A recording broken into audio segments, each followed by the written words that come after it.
while the Zimbabwe African National Union Patriotic Front (ZANU-PF) presents a united front in the public regarding the 2030 agenda, the corridors of Politburo are echoing with whispers of betrayal. A secret faction, composed of senior members who feel sidelined by the current administration, is quietly mobilizing to block the Constitutional Amendment Bill number 3.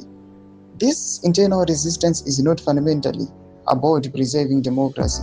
Rather, it is a high-stakes battle for survival and succession. Betrayal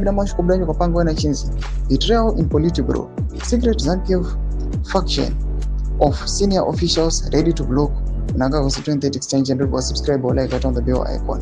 The proposed constitutional changes have ignited a fierce power struggle within the ruling party.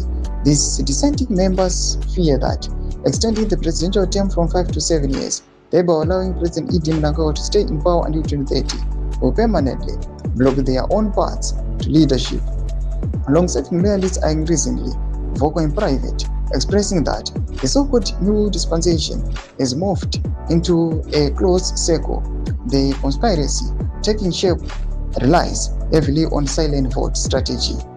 To understand the gravity of the internal rift, one must look back the events of November 2017, the military intervention that ousted long-time ruler President Mugabe was reportedly underpinned by an informal agreement between Mnangagwa and his then military chief, Kosano Chiwenga.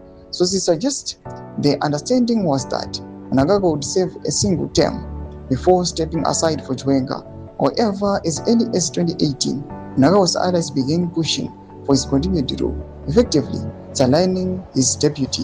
Today, the succession question has become the central organizing principle of elite politics in Zimbabwe, and 2026 is proving to be the most explosive year of ZANU-PF's internal battles. The biggest threat to the 2030 agenda does not come from the fragmented political opposition, but from within the party's own ranks. VP Chiwenga, who has long resisted efforts to extend Mnangagwa's rule behind closed doors, recently brought the fight into public domain. 5 April 2026, speaking at the Roman Catholic Church in Burewa, Mashonaland East Province, Chiwenga delivered a sermon that many interpreted as a direct challenge to the president.